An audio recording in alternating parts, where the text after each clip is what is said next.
one of the keys to mental and emotional well-being is for you to know that you're working at the outside limit of your potential. You need to feel that you're stretching yourself fully and that you're putting your whole heart into what you're doing. The fifth law of achievement is the law of applied effort. This law simply says that all things are amenable to hard work. There's nothing that will bring you to the attention of your superiors faster than you're developing a reputation for being a hard worker.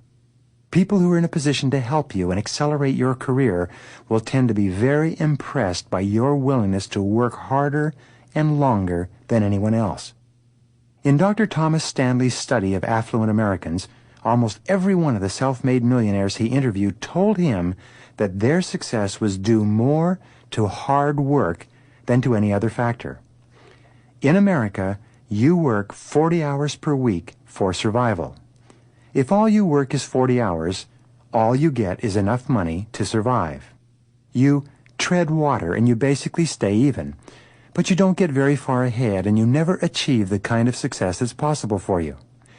However, every hour over 40 hours that you put in, either on your job or on yourself, improving your knowledge and skills, is an investment in your success. You can tell where you're going to be in 3 to 5 years with unerring accuracy by simply looking at the number of hours over 40 that you're working each week. The average work week for both executives and small business owners in America is approximately 58 to 59 hours. Many successful men and women find themselves working 70 and even 80 hours a week during the critical formative stages of their careers. An addition to the law of applied effort is that all great success is preceded by a long period of hard work in a single direction toward a clearly defined purpose. You need to continually ask yourself, what am I trying to do, and how am I trying to do it? It's not enough just to work hard or to work long hours. You must be working on high value-added tasks and activities toward the accomplishment of meaningful and important goals. A second part of this law is that the harder you work, the luckier you get. It seems that your ability to work hard will open up the Red Sea of opportunity for you and will bring to your assistance all manner of people and resources that you could not have imagined would come your way. The third part of the law of applied effort is that to achieve more than the average, you must work longer and harder than the average. This is simply a way of restating the fact that you can only take more out of life if you're putting more into life, and the more you put in, the more you'll get out. The law of cause and effect is absolute. You will invariably reap what you sow, and if you sow more, you'll eventually reap more. The sixth law of achievement is the law of overcompensation. This is a companion law to the law of applied effort, and it simply says that you must be continually looking for opportunities to go beyond the requirements of your job. Napoleon Hill, perhaps the foremost researcher on success in the first half of the 20th century, concluded that one of the keys to great success in America was the willingness to go the extra mile. He wrote that because of this principle, your future potential is unlimited because there's no restriction whatsoever on the extra things that you can do to add greater value to your work. You can go the extra mile in everything that you do, every day and in every way. You can always be looking for opportunities to exceed expectations. Earl Nightingale advised that you should always put in more than you take out, or you'll never take out more than you're getting right now. The only way that you can be paid more is by putting greater value into your work and achieving greater results. Another way of stating the law of overcompensation is that you must always do more than you're paid for if you ever want to be paid for more than you're doing. A young woman who was working as a secretary for a large company in Florida came to me at a seminar recently and told me her story. She said that she had listened to one of my audio tapes, and as a result, she had set a goal to increase her income by 50%. In her heart, she said, she didn't really believe it was possible because of the salary structure in her company. Nonetheless, she went to work to increase the value of her service to her boss. She applied the law of overcompensation to everything she did. She learned how to do new things, and she began a little earlier and stayed a little later. To make a long story short, within 6 months, her boss had quietly raised her salary in stages from $1,500 per month to $2,250 per month, and had given her these increases without her ever having asked for them. All she did was to concentrate on seeking out ways to work harder and smarter and to serve her boss better with the things he needed. He automatically increased her pay because he recognized how much she had increased her value to him. The remarkable thing is this. She worked up to the age of 25 to get her salary up to $1,500 per month. In just 6 months, however, by applying these principles, she increased her salary by 50%. And so can you. It is simply a matter of applying these laws to your work on a daily basis. The seventh law of achievement is the law of preparation, which says that perfect performance is preceded by painstaking preparation. The mark of the serious person and the real professional in any field is that he takes more time to prepare thoroughly than the average person does. The non-serious person or the non-professional always attempts to bluff or to wing it. He tries to get by with the minimum of preparation without realizing that his level of preparation is immediately evident to everyone around him. One of my favorite quotes, which has had a powerful effect in shaping my life and attitude, comes from Abraham Lincoln, who said, "I shall study and prepare myself, and someday my chance will come." He recognized, as do all great men and women, that painstaking and thorough preparation is the key to the future. The first part of the law of preparation is simply do your homework. It's the details that trip you up every single time. My friend Joel Weldon gave a wonderful talk a few years ago entitled, "Elephants Don't Bite." The essence of his talk was that it was the mosquitoes of life, the small things that tend to be ignored, that cause you the most trouble. No one ever gets bitten by an elephant, but people get bitten by mosquitoes all the time. His message was that if you want to get to the top of your field, you must be fastidious about the little things because, as a minister once said, God is in the details. The second part of the law of preparation comes from the business writer Peter Drucker, who wrote that action without thinking is the cause of every failure. Action without taking the time to think through the details and their possible ramifications seems to be the underlying cause of most failure in life. The opposite of this statement is that action preceded by thinking and planning is the cause of virtually every success. This doesn't mean that you'll automatically be successful if you plan thoroughly in advance, but it means that you must almost inevitably fail if you don't do it. The third part of this law comes from Benjamin Trigo, who said that if it's not worth doing, it's not worth doing well. Details are important, it's true, but you need to think through the value and importance of each detail before you overcommit your time and your resources to them. The eighth law of achievement is the law of forced efficiency. This law states that the more things you have to do in a limited space of time, the more you will be forced to work on your most important tasks. This is another way of saying that there's never enough time to do everything, but there's always enough time to do the important things. The more you take on, the more likely it is that you'll be forced to think, analyze, and evaluate your tasks and activities in such a way that you spend your limited mental and physical energy on just those tasks that are the most vital to your success. There are two parts of the law of forced efficiency. The first is that there will never be enough time to do everything that you have to do. The busier and more successful you become, the more true this statement will be. If you have lots of time to do your work, it means that you are underemployed, underpaid, and well along on the low road to frustration and disappointment in your career. The fact is that you can only discover how much you can do by trying to do too much. You can only find out how far you can go by going too far. You discover how much you can take on by taking on more than you can do.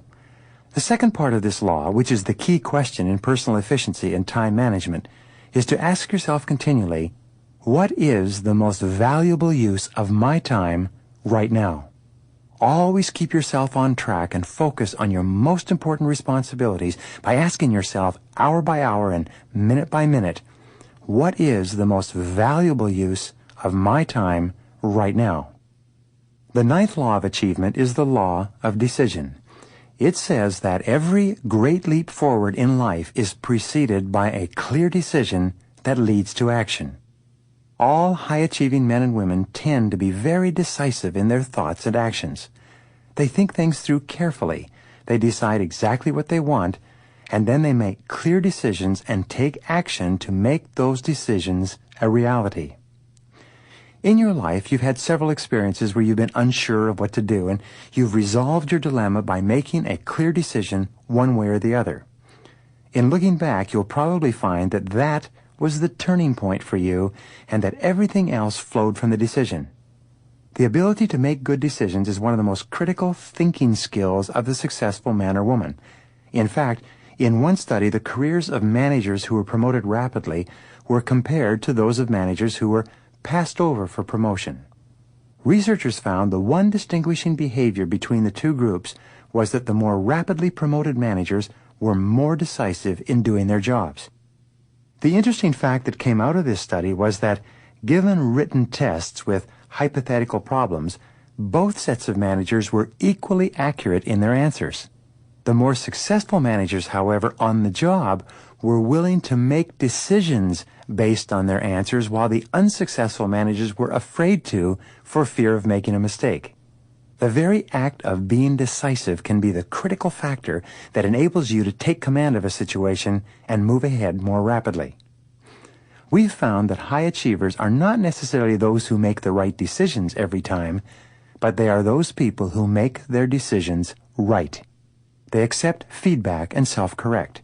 They take in new information and they change if necessary, but they are always decisive, always moving forward, never wishy-washy or vacillating in their attitudes toward life. The first part of the law of decision is simply this: act boldly and unseen forces will come to your aid. It seems that when you grasp a situation and step forward courageously, a series of unseen forces, most of which are explained by the laws in this program, seem to emerge and help you to achieve your goals. Your very willingness to take action rather than to delay or procrastinate seems to bring universal powers to your assistance. The second part of the law of decision comes from the wonderful book by Dorothea Brande entitled Wake Up and Live. She wrote that the discovery that changed her life and the lives of thousands of others who heard it from her in her public talks was the simple success formula that says, act as if it were impossible to fail, and it shall be. When you imagine that your success will be guaranteed if you simply take action, and you act on that premise, a whole series of forces begins to support you and move you toward the attainment of your desires. So, when in doubt, act as if it were impossible to fail and push forward. The third part of the law of decision comes from the famous Nike commercial which says, just do it.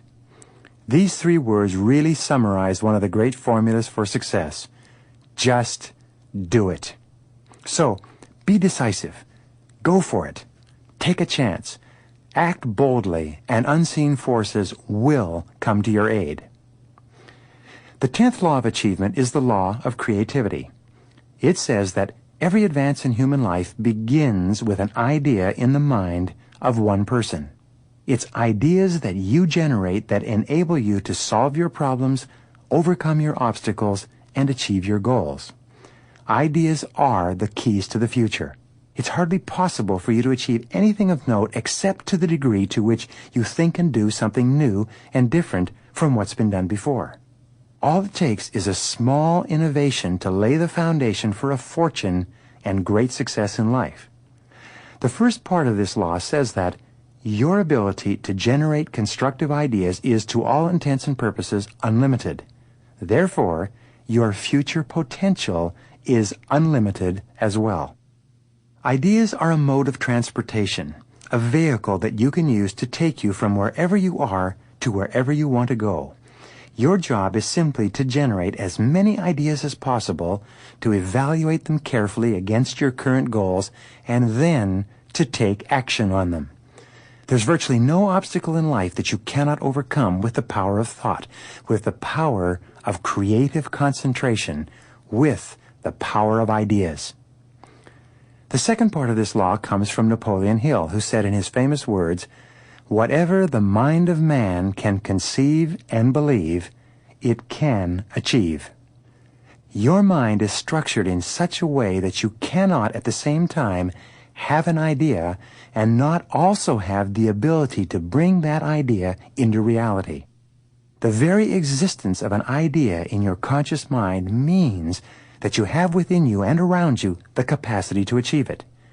The only question you have to ask yourself is, how badly do I want it? The third part of the law of creativity comes from Napoleon Bonaparte, who said, "Imagination rules the world." Everything you see around you is the result of what was initially a single idea in the mind of a single person. Our entire world started from thought brought into reality. The fourth and final part of this law comes from Einstein, who said simply that imagination is more important than facts. There have been countless occasions in your life and in the lives of others where the facts say one thing, but your ideas and creative energy enable you to do something completely different. Virtually every important turning point in your life will be marked by an idea that you've had at that time and that moment. All great changes in human life and human destiny begin with an idea that causes you to see things differently and to take action that you would not have taken in the absence of that idea. Wherever you are, whatever you're doing, whatever your situation, you have the creative capacity in the form of an infinite ability to generate ideas to solve any problem and achieve any goal. It's up to you. The 11th law of achievement is the law of flexibility. This law says that success is best achieved when you are clear about the goal, but flexible about the process of getting there. This is one of the most important conclusions ever reached by high-achieving men and women. When you set a clear goal for yourself and make a plan, you usually have a fairly good idea of what it is you have to do to get whatever it is you want to achieve. However, 1,000 things can change, each of which will require alterations in your plan of action. The most optimistic and enthusiastic people are those who are open and flexible and fluid in the face of the inevitable and the myriad changes required as they move toward the accomplishment of something that's important to them. The first part of the law of flexibility is that the experience of resistance and frustration is often an indication that you're doing the wrong thing. Whenever you feel that you're butting your head against the wall and not making progress, step back and re-examine your plan. Be sure that the goal that you're working toward is still the goal that you desire, and then sit down and make better plans. Take the mentality of a computer programmer. When he designs a computer program, he knows that the program will be full of defects when it's completed. No computer program ever works perfectly the first time it's tried. However, the programmer accepts this as a fact of life and then begins to go back through the program step by step to remove the defects. When the programmer is finished, the program will operate perfectly.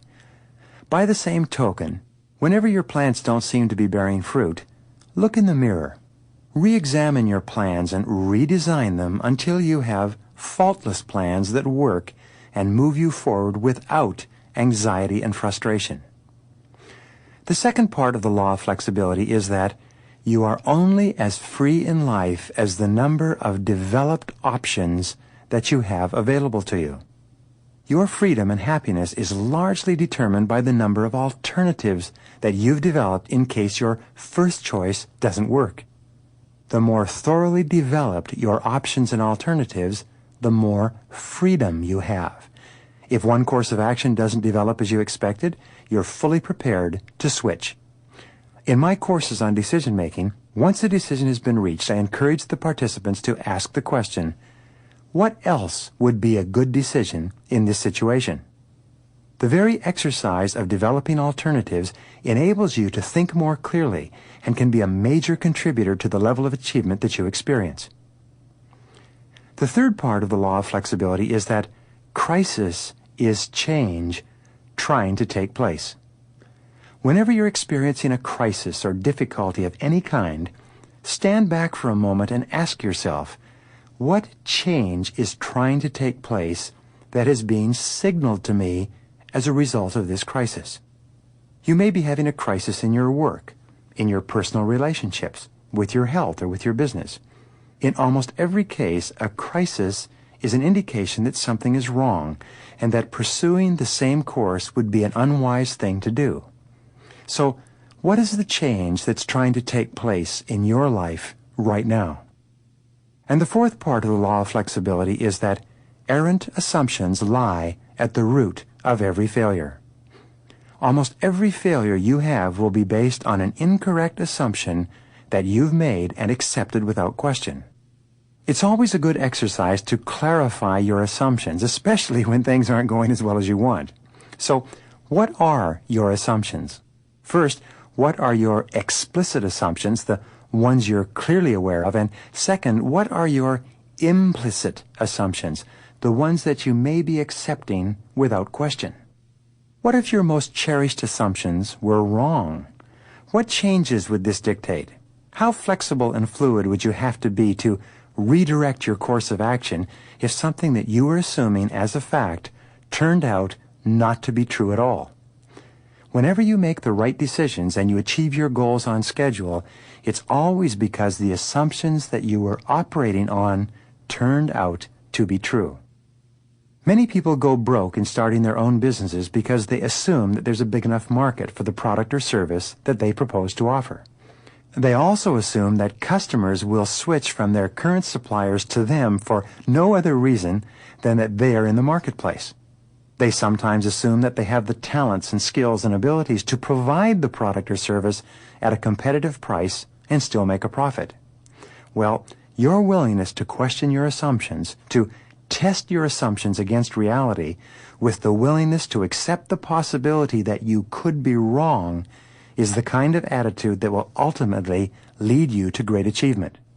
Flexibility is considered to be perhaps the most important single quality necessary for success in our competitive society for the rest of the century and into the century beyond. The 12th law of achievement is the law of persistence. This law says that your ability to persist in the face of setbacks and disappointments is your measure of your belief in yourself and your ability to succeed. Persistence is the iron quality of success. Sometimes your willingness to persist is your greatest asset and is the quality that separates you from everyone else. Sometimes the strongest thing you have going for you is your ability to persist longer than anyone else.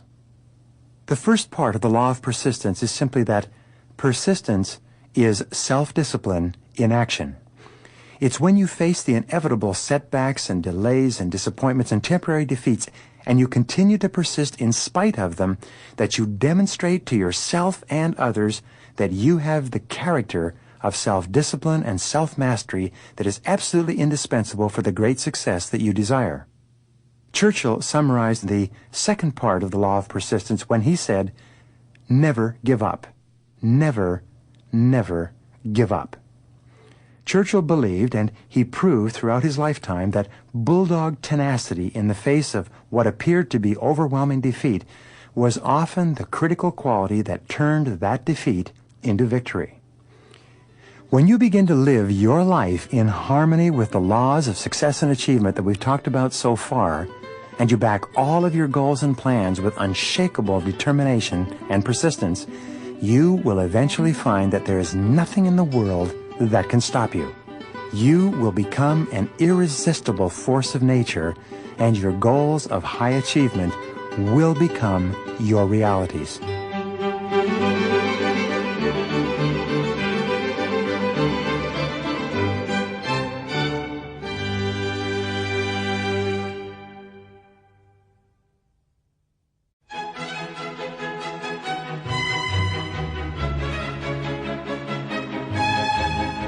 The Greek philosopher Aristotle once wrote that the single most common denominator of mankind is the desire to be happy, however happiness may be defined by the individual. In his work, Nicomachean Ethics, Aristotle wrote that the primary concern of philosophy was to answer the question, how shall we live in order to be happy?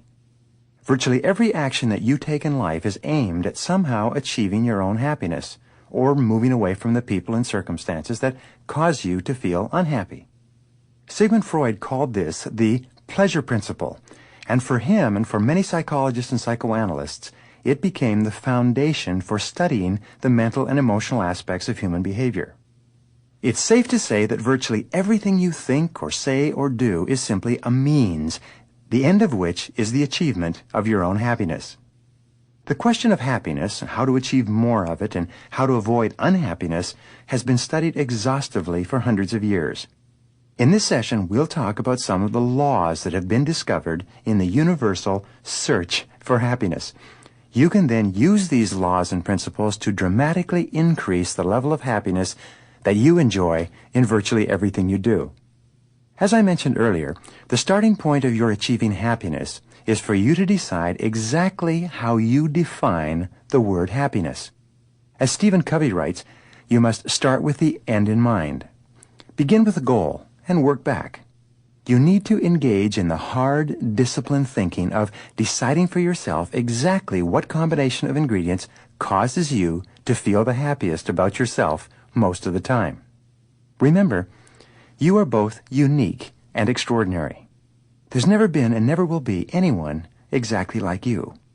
You have a remarkable combination of tastes and values and beliefs and needs and desires that make your particular definition of happiness different from that of anyone else who has ever lived. And only you can decide for yourself what makes you happy. No one can ever dictate happiness to another person. It's a purely subjective or personal decision. When I think of how different happiness is to each person, I think of a large smorgasbord. Have you ever been to a long buffet line with 20 or 30 or even 40 different dishes of all kinds? If you ever want to see a living example of the differences between human beings, just stand for a short while at the exit end of a buffet line and look at the different combinations of foods that the individuals have put on their plates. You'll never see two exactly the same. The sizes, colors, proportions, and mixtures will be different for each person. This simple exercise is proof that neither you nor anyone else can ever decide what will make another person happy. For each person, this choice is his or her primary responsibility in life, and it's both mandatory and unavoidable. A useful and enjoyable exercise for you is to write down on a piece of paper the following line. I would be perfectly happy if. Then complete the sentence with as many different answers as you can think of. You might say, I would be perfectly happy if I had all the money I needed, if I enjoyed perfect health, if I had the love, respect, and esteem of all the people who are important to me, if I were living in the perfect climate, or if I was doing the perfect job, and so on. The more detailed your answers are, and the more you break your answers down into clear definitions of exactly what those answers mean, the easier it will be for you to organize your life in such a way that you enjoy far more happiness than the average person. The silliest thing about the concept of happiness is that, although everybody wants more of it, very few people have ever taken any time at all to decide for themselves what it really means to them. This is probably why most people are dissatisfied with much of their lives. Fortunately, you can free yourself from this tendency by clarifying for yourself exactly how each part of your life would be if you were a perfectly happy person already. In psychology, and as you will see in economics, the basic principle of human behavior is that all human action is motivated by a dissatisfaction of some kind. If a person was perfectly satisfied, he would have no urge or desire to do or change anything. So the starting point of achieving greater happiness for you can be an evaluation of some of the needs that you might experience which lead to dissatisfaction. Perhaps the most important work in this area was done by the psychologist Abraham Maslow when he postulated his hierarchy of needs. What he said was that each person has a series of needs from the lowest to the highest, and that each person acts continuously to satisfy these needs. Maslow explained that until a lower order need was satisfied, the individual couldn't think or turn his mind to a higher order need. He also demonstrated that once a need has been satisfied, it's no longer a motivator. Once you get something you want and you have enough of it, you're no longer motivated or driven to get it. Your motivation then changes toward getting something that you still feel a need for. Let me explain. Maslow's hierarchy originally had 5 needs or levels. In his later research, he suggested that there were 2 even higher needs. The lowest need, and the first need that must be satisfied, is the need for survival. Until a person's survival needs are satisfied, until he or she is no longer concerned for the basics of life, food, clothing, shelter, that person is not concerned about higher needs. Maslow also demonstrated that a person who, through accident or circumstance, was deprived of a lower need, like food, he would stop trying to fulfill any higher need until the lower need was satisfied once more. The second need up on Maslow's hierarchy is the need for security of all kinds, physical, emotional, financial, and so on. This is the foundation of the life insurance industry. Once a person is assured of survival, he or she becomes concerned with security. Once the need for security has been met, the individual then turns to the third level of need, which is the need for love and belonging, the need to be accepted by other human beings. People need to interact and associate with other people, to feel themselves to be part of a social group, to be known and cared for by others. This is why solitary confinement is the worst punishment that can be given to the worst criminal in the worst maximum security institution. Being deprived of the company of others is very painful emotionally. The fourth level of need discussed by Maslow is the need for self-esteem. This is the need to like yourself and respect yourself and feel that you're respected and appreciated by others. The fifth level of need on Maslow's hierarchy is the need for self-actualization. This is defined as the feeling that you are becoming everything you're capable of becoming. Maslow felt that the most advanced and fully mature members of our society were those who were functioning at the higher levels of need satisfaction. Self-actualization can be seen when people engage in activities that challenge their abilities and stretch them toward the greater realizations of their full potential. The 2 higher needs that Maslow added later were the need for beauty and the need for truth, in that order. Once a person has satisfied his or her needs for survival, security, belonging, self-esteem, and self-actualization, he or she would naturally turn to beauty, as in music or art, and truth, as in philosophy or religion. However, if a person who is functioning at the higher levels of the hierarchy of needs suddenly fell off a moving boat in the middle of the night and was threatened with drowning, he or she would immediately forget about the satisfaction of all higher needs and would revert instantly to a total concern with survival, the most basic of human needs. As you mature and grow and become a more fully functioning human being, you find that you're motivated at a higher and higher level of need. The kinds of dissatisfactions that you experience, which deprive you of the happiness that you desire, are triggered by dissatisfaction at higher and higher levels. One of the wonderful things about Western society is that, because of our relative level of affluence, more and more people have been freed from a preoccupation with satisfying lower-level needs and given the opportunity to devote more of their time and thoughts to the satisfaction of higher-level needs. The lower-level needs, those of survival and security and belonging, are all what might be called deficiency needs. The fulfilling of these needs doesn't necessarily make you happy, but being deprived of these needs can make you very unhappy indeed. The higher-level needs, the needs for self-esteem, for self-actualization, for beauty and truth, are all what are called being needs. These are needs the fulfillment of which can make you happier and can lead you to the feelings of elation, joy, and peak experiences where you feel absolutely wonderful about yourself and life in every respect. This, of course, is one of the highest states of happiness. In achieving your own happiness, another helpful way of defining what happiness means to you is something that I teach in my seminars. I say that everything that you could possibly want in life could be listed under one of 7 categories. You always have a tendency to measure how well you're doing in life and how happy you are by how much of each of these 7 ingredients you have or have not managed to achieve. The first overall ingredient of happiness is peace of mind. You are happy to the degree to which you can achieve your own peace of mind. The interesting thing about inner peace is that it's the normal, natural state of man, and that it is deviations from inner peace and happiness that are unnatural and abnormal. It's important to point this out because many people think that the experience of inner joy is unusual and accidental. Others, very few, realize that this inner experience is the norm, and they strive to organize their lives so that they have it more often. The second ingredient of happiness is health and energy. Your health, which is largely reflected in your levels of energy, is the absolute minimum requirement for the assurance of your survival and well-being. You know that if you gain everything else but you lose your health, you're failing in the most important area. But if you achieve and maintain high levels of health and energy, no matter what else happens to you on the outside, you're still doing pretty well as a human being. The third ingredient of happiness is loving relationships. You are happy and successful to the degree that other people love and respect you, and you love and respect other people. Most of your happiness in life will come from your interactions with those people that you care about and who care about you. So developing and preserving loving relationships with other people is a measure of everything you are as a human being. The fourth ingredient of happiness is financial freedom.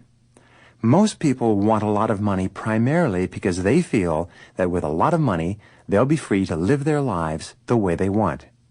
And they feel that this will make them happy.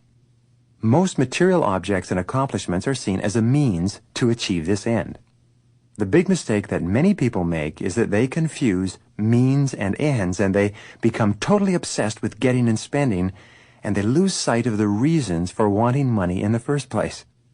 Financial freedom can be defined simply as having enough money so that you don't worry about it or think about it, so that you can then turn your mind and emotions to other, more important subjects.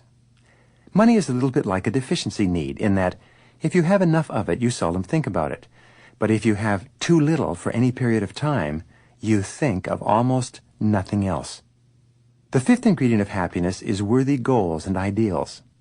In reality, happiness is a condition that you experience when you're fully engaged in doing something that is important and meaningful to you. This is why Viktor Frankl wrote that a need for meaning and purpose is the deepest craving in human nature. It's only when you feel that your life stands for something bigger than yourself and that what you're doing is making a difference in the world that you're truly happy. The sixth ingredient of happiness is self-knowledge and self-understanding. The ancient Greeks had a saying engraved in stone above the temple of Apollo at Delphi which said, "Man, know thyself." This advice is more than 2,000 years old, and it's equally true today. You can only be happy when you fully understand why it is you feel the way you feel and do the things you do. Self-knowledge and self-understanding seem to go hand in hand with inner peace, tranquility, and happiness. The seventh overall ingredient of happiness is a sense of self-fulfillment. It's the feeling you have when you're living your life completely and leaving nothing out. Henry David Thoreau, when he withdrew to Walden Pond for 2 years to think about life, wrote that his primary motivation was to live deliberately and not to come to the end of my years without ever having really lived. Self-fulfillment is another word for self-actualization.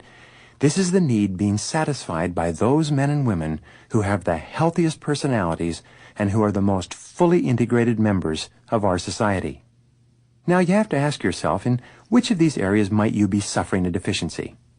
In which of these areas are you currently dissatisfied or unhappy for any reason?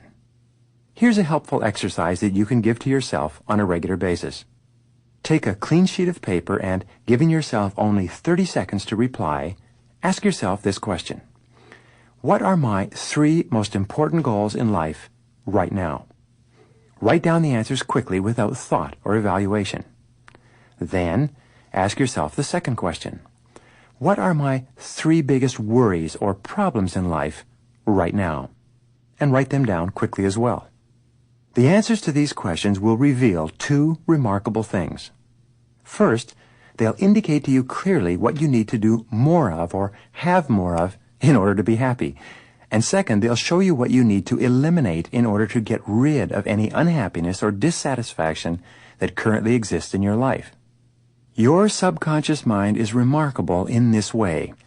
If you only give yourself 30 seconds to write down the answers to these questions, your subconscious will sort through all the millions of bits of data stored in your mental computer and pop the correct answers to the surface of your mind and onto the piece of paper as accurately as if you had taken 30 minutes or even 3 hours to perform the same exercise. Try it for yourself and see. Now, in addition to the laws of success and achievement we discussed earlier, there are 8 specific laws you can practice to achieve the happiness you both desire and deserve. The first law is the law of integrity.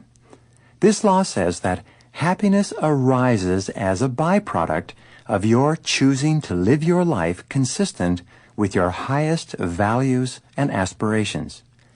Just as Maslow's highest need is truth, your highest need and the foundation of your happiness is living in truth with yourself and with everything and everyone around you. The slightest deviation from truth, the slightest tendency to compromise with what you know to be right, will detract from your happiness almost immediately. You are designed with an inner guide or conscience that always tells you the right thing to do, and you're only happy when you live your life completely consistent with it. To be happy, your goals and your values must be congruent. They must fit into each other like a hand into a glove. Virtually all stress and unhappiness comes from trying to do one thing when you believe something else is more important and more correct. For example, most people believe that their relationships, their spouses, their children, their families are more important to them than anything else. However, they sometimes become confused and begin to spend an inordinate amount of time achieving material success in their careers, thereby ignoring their relationships. And the harder they work at their jobs, the more dissatisfied and unhappy they become, even when they're financially successful, because deep down inside they know that what is truly valuable to them is the people in their lives, not the money. It's only when you have the courage to insist upon living your life in complete harmony with your highest values that happiness arises and emerges spontaneously like sunrise, bringing you the peace and contentment you really want. The first part of the law of integrity says that when you set goals and ideals that are worthy of you and strive to achieve them, you'll experience happiness and satisfaction. As Shakespeare said in the play Hamlet, "To thine own self be true, and it must follow as the night the day, thou canst not then be false to any man." The second part of the law of integrity says that whenever you choose to live consistent with the very best that is in you, you'll automatically experience happiness and joy. You've probably had an experience in life where you've decided to walk away from a bad situation, even though it might have been costly either emotionally or financially, but you did it because it was the right thing to do. You acted on a higher principle. You behaved in a manner consistent with your highest values. You'll also recall that having decided to do so and having done it, you felt absolutely wonderful about yourself and your life. You felt a tremendous experience of elation and joy. And the most remarkable thing was that everything turned out all right in the end. All of the negative consequences that you were afraid might occur never materialized. Perhaps the finest example of living in truth and the most important demonstration of your integrity or honesty is with regard to peace of mind. It's only when you set peace of mind as your highest goal and you refuse to stay in any situation that detracts from your peace of mind that you'll find yourself enjoying the highest and finest form of happiness. The law of integrity is another way of saying that you are given peace of mind to serve you as an inner barometer. It'll tell you what is right for you and what is wrong. If you listen to your intuition and only do and say what gives you a sense of inner peace and harmony, you'll probably never make another mistake. In fact, Catherine Ponder writes in her book, the dynamic laws of prosperity, that men and women begin to become great only when they begin to take time by themselves to listen to their inner voices and organize their lives in such a way that their activities and relationships give them a deep sense of inner peace. The first step that you can take to personal greatness is to sit down quietly and look over your life to determine the areas where you're not experiencing the peace of mind and happiness that you really want. You'll find that this is a very easy exercise to do because your mind is continually preoccupied with these problems, just like a person sitting on a tack would be preoccupied with the pain. Your job is to get off the tack. Your responsibility to yourself is to realize that you can never make someone else happy by being unhappy yourself, just as you can never make someone else healthy by being sick. You should not sacrifice your happiness in an attempt to somehow achieve the happiness of another person. You'll only end up making no one happy, especially yourself. In the play Cyrano de Bergerac by Edmond Rostand, Cyrano, the great individualist, is asked why it is that he is so outspoken and so self-assertive. He answers with this beautiful line. He says, "I choose the line of least resistance in this, that I will please at least myself in all things." When you make the decision that, for better or worse, you will please at least yourself in all things, only then will you be truly happy. And only then, it seems, will you be able to help anyone else to be happy as well. The second law of happiness is the law of emotion. It says that human beings are 100% emotional in everything they think and feel and decide. I used to think that people were 90% emotional and 10% logical. However, both research and experience contradicts this conclusion. People are totally emotional in everything they do. If a person says to you that he's decided to do the logical thing, it simply means that he has more emotion devoted to that course of action than he does to another course of action, and he uses the word logical to justify his decision.